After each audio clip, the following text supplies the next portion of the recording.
So ಒಂದ್ ಕಡೆಗೆ ಪತಿ ಅರೆಸ್ಟ್ ಆಗಿದ್ದಾರೆ, ಪತ್ನಿ ಇನ್ನೊಂದು ಕಡೆಗೆ ಓಡಾಡ್ತಾ ಇದ್ದಾರೆ. ದರ್ಶನ್ ಅಂಡ್ ಗ್ಯಾಂಗ್ ವಿರುದ್ಧ ಕಾನೂನು ಕುಣಿಕೆ ಈಗ ಬಿಗಿ ಆಗ್ತಾ ಇದೆ. ಸೊ ಡಿ ಗ್ಯಾಂಗ್ ಅರೆಸ್ಟ್ ಹೆಚ್ಚುವರಿ ಸೆಕ್ಷನ್ಗಳನ್ನೆಲ್ಲ ಸೇರ್ಪಡೆಗೊಳಿಸಿದ್ದಾರೆ. ಕೊಲೆ ಕೇಸ್ನಲ್ಲಿ ಡಿ ಪಡೆಗೆ ಸಾಲು ಸಾಲು ಸಂಕಷ್ಟಗಳು ಬರ್ತಾ ಇವೆ. ಸೊ ಡಿ ಗ್ಯಾಂಗ್ ವಿರುದ್ಧ ಯಾವ್ಯಾವ ಸೆಕ್ಷನ್ ಸೇರ್ಪಡೆಯಾಗಿದೆ, ಸೊ ಏನು ಶಿಕ್ಷೆ ಅನ್ನುವಂಥದ್ದನ್ನೆಲ್ಲ ನೋಡಬೇಕು. ದರ್ಶನ್ ಅಂಡ್ ಗ್ಯಾಂಗ್ ವಿರುದ್ಧ ಕಾನೂನು ಕುಣಿಕೆ ಬಿಗಿ ಆಗ್ತಾ ಇದೆ. ಸೊ ಡಿ ಗ್ಯಾಂಗ್ ವಿರುದ್ಧ ಯಾವ್ಯಾವ ಸೆಕ್ಷನ್ಗಳ ಸೇರ್ಪಡೆ ಆಗುತ್ತೆ ಅಂತ. ಪೊಲೀಸ್ ಕಸ್ಟಡಿಗೆ ಈಗ ದರ್ಶನ್. ಸೊ ಪೊಲೀಸ್ ಕಸ್ಟಡಿಗೆ ದರ್ಶನ್ ಅವರನ್ನ ನೀಡಲಾಗಿದೆ. ಸೊ ಒಟ್ಟು 6 ಆರೋಪಿಗಳಿಗೆ ಕಸ್ಟಡಿಗೆ ನೀಡಲಾಗ್ತಾ ಇದೆ ಅನ್ನುವಂಥ ಮಾಹಿತಿಗಳು ಇತ್ತು ಇಲ್ಲಿಯವರೆಗೂ.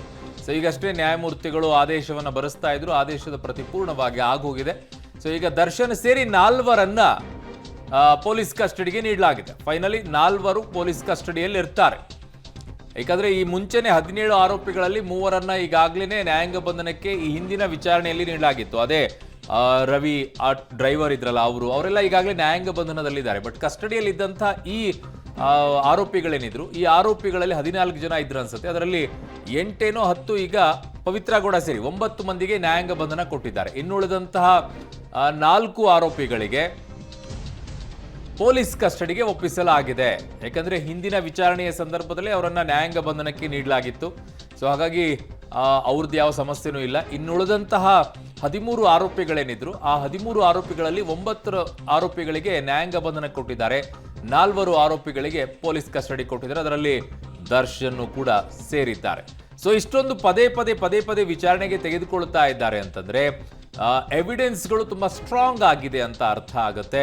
ಚಾರ್ಜ್ ಶೀಟ್ ಹಾಕಬೇಕಾಗತ್ತೆ, ವಿಚಾರಣೆಯನ್ನ ಮಾಡೋಕೆ ಇನ್ನೊಂದಿಷ್ಟು ಅವಕಾಶಗಳು ಬೇಕಾಗುತ್ತೆ, ಹೊಸ ಆಂಗಲ್ಗಳು ಸಿಗ್ತಾ ಇರಬಹುದು ಅಂತ ಕಾಣಿಸುತ್ತೆ. ನನ್ನ ಸಹೋದ್ಯೋಗಿ ಈಗ ಉಮೇಶ್ ಕ್ರೈಮ್ ಬ್ಯೂರೋದಿಂದ ಸಂಪರ್ಕಕ್ಕೆ ಸಿಗ್ತಾ ಇದ್ದಾರೆ. ಉಮೇಶ್, 4ರನ್ನ ಮಾತ್ರ ಕಸ್ಟಡಿಗೆ ಕೊಡೋದಕ್ಕೆ ಕಾರಣ ಏನು ಉಮೇಶ್?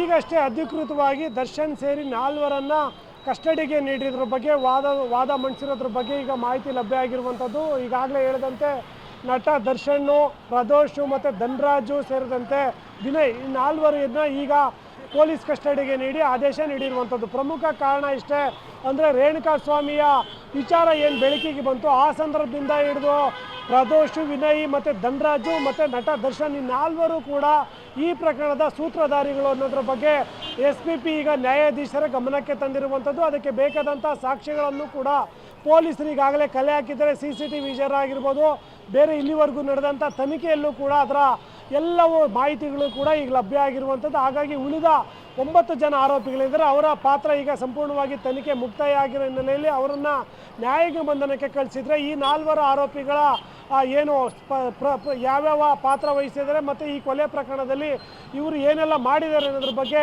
ಪೊಲೀಸರಿಗೆ ಮಾಹಿತಿ ಲಭ್ಯ ಆಗಿತ್ತು. ಆ ನಂತರದಲ್ಲಿ ತನಿಖೆ ಕೂಡ ನಡೆಸಿದ್ದಾರೆ. ಈಗ ಮತ್ತೆ 4 ದಿನಗಳ ಕಾಲ ಯಾವ ಕಾರಣಕ್ಕಾಗಿ ಬೇಕು ಅನ್ನೋದನ್ನು ಕೂಡ ಈಗ ಮುಚ್ಚಿದ ಲಕೋಟೆಯಲ್ಲಿ ನ್ಯಾಯಾಧೀಶರಿಗೆ ಹೇಳಿರುವಂಥದ್ದು. ಆ ನ್ಯಾಯಾಧೀಶರ ಸುಖ ಸುಮ್ಮನೆ ಯಾರು ಕೂಡ ಕೊಡೋದಿಲ್ಲ. ಯಾಕೆಂದರೆ ಈ ಏನು ದರ್ಶನ್ ಮತ್ತು ಈ 4 ಜನ ಕಸ್ಟಡಿಗೆ ಏನು ಪಡೆದಿದ್ದಾರೆ, ಈ 4 ಜನರ ಬಗ್ಗೆ ಸೂಕ್ತವಾದ ಸಾಕ್ಷ್ಯಗಳು ಲಭ್ಯ ಆಗಬೇಕಾಗಿರುವಂಥದ್ದು. ಅದಕ್ಕೆ ಬೇಕಾದಂಥ ಮತ್ತಷ್ಟು ದಾಖಲೆಗಳು ಕೂಡ ಪೊಲೀಸರಿಗೆ ಬೇಕಾಗಿದೆ. ಆ ಕಾರಣಕ್ಕೆ ಈಗ ಮತ್ತೆ ಅವರನ್ನು ಕಸ್ಟಡಿಗೆ ಕೇಳುವ ನಿಟ್ಟಿನಲ್ಲಿ ಕೇಳಿದ್ರು. ಹಾಗಾಗಿ 4ರನ್ನು ಮತ್ತೆ ಕಸ್ಟಡಿಗೆ ಕೊಟ್ಟಿರುವಂಥದ್ದು. ದರ್ಶನ್ ಆರೋಪಿಗಳ ಪರ ವಕೀಲರಾದಂಥ ರಂಗನಾಥ್ ಅವರು ಕೂಡ ಇದಕ್ಕೆ ಆಕ್ಷೇಪ ವ್ಯಕ್ತಪಡಿಸಿದ್ರು. ಅಂದರೆ ಇಲ್ಲಿವರೆಗೂ ಕೂಡ ಎಲ್ಲ ಆರೋಪಿಗಳು ಕೂಡ ಪೊಲೀಸರು ಎಲ್ಲ ತನಿಖೆಗೂ ಕೂಡ ಸಹಕರಿಸಿದ್ದಾರೆ. ಅವ್ರನ್ನ 2 ಬಾರಿ ಈಗಾಗಲೇ ಕಸ್ಟಡಿಗೆ ಪಡೆದು ಮಾಹಿತಿಗಳನ್ನು ಕೂಡ ಕಲೆ ಹಾಕಿರುವಂಥದ್ದು. ಮತ್ತೆ ಅನಿವಾರ್ಯವಾಗಿ ಮತ್ತೆ ಯಾಕೆ ಕೇಳ್ತಾ ಇದ್ದಾರೆ ಪೊಲೀಸರು, ಉದ್ದೇಶಪೂರ್ವಕವಾಗಿ ಅವ್ರನ್ನ ಕಸ್ಟಡಿಗೆ ಕೇಳ್ತಾ ಇದ್ದಾರೆ, ಕೊಡಬಾರ್ದು. ಮತ್ತು ರಿಮ್ಯಾಂಡ್ ಅಪ್ಲಿಕೇಶನ್ ಇಲ್ಲಿವರೆಗೂ ಅದರೊಳಗಡೆ ಇರೋ ಅಂಕಿಅಂಶಗಳೇನು ಅನ್ನೋದ್ರ ಬಗ್ಗೆ ನಮಗೆ ಮಾಹಿತಿ ನೀಡಿಲ್ಲ. ಆ ಮಾಹಿತಿಗಳನ್ನು ನೀಡಬೇಕು ಅಂತ ಕೂಡ ಮನವರಿಕೆ ಮಾಡಿದ್ರು. 2 ವಾದ ಪ್ರತಿವಾದಗಳನ್ನು ಆಲಿಸಿದಂಥ ನ್ಯಾಯಾಧೀಶರು ಈಗ 4 ಆರೋಪಿಗಳನ್ನು ಮಾತ್ರ ಕಸ್ಟಡಿಗೆ ನೀಡಿರುವಂಥದ್ದು. ಆ 4 ಆರೋಪಿಗಳನ್ನು ಪೊಲೀಸರು ಮತ್ತೆ ಕಸ್ಟಡಿಗೆ ಪಡೆದು ಯಾವ ಏನು ಆ್ಯಂಗಲಲ್ಲಿ ತನಿಖೆ ಮಾಡ್ತಾರೆ ಅನ್ನೋದು ಈಗ ಸದ್ಯಕ್ಕೆ ಕುತೂಹಲಕಾರಿಯಾಗಿರುವಂಥದ್ದು. ಸದ್ಯಕ್ಕೆ ಅವರು SPP ವಾದ ಮಂಡಿಸಿದ ರೀತಿ ನೋಡಿದ್ರೆ ಬಹುತೇಕ ಮೊಬೈಲ್ ಪತ್ತೆ ಏನು ರೇಣುಕಾಸ್ವಾಮಿ ಮೊಬೈಲ್ ಪತ್ತೆ ಆಗಿಲ್ಲ. ಅದರಲ್ಲಿ ಆರೋಪಿಗಳು ಹಲ್ಲೆ ಮಾಡಿದ ದಿವಸ ರೆಕಾರ್ಡಿಂಗ್ಸ್ ಇದ್ದಾವೆ ಮತ್ತು ಇವ್ರು ಮಾಡಿದಂಥ ಮೆಸೇಜ್ಗಳಿದ್ದಾವೆ. ಹಾಗಾಗಿ ಆತನ ಮೊಬೈಲು ಕೂಡ ಪತ್ತೆ ಆಗಬೇಕಾಗಿದೆ. ಪ್ರದೋಷ್ ಮೊಬೈಲ್ ಕೂಡ ಅದೇ ಜಾಗದಲ್ಲಿ ಎಸ್ತಿದ್ದಾರೆ ಅನ್ನೋದ್ರ ಬಗ್ಗೆ ಮಾಹಿತಿ ಇರುವಂಥದ್ದು.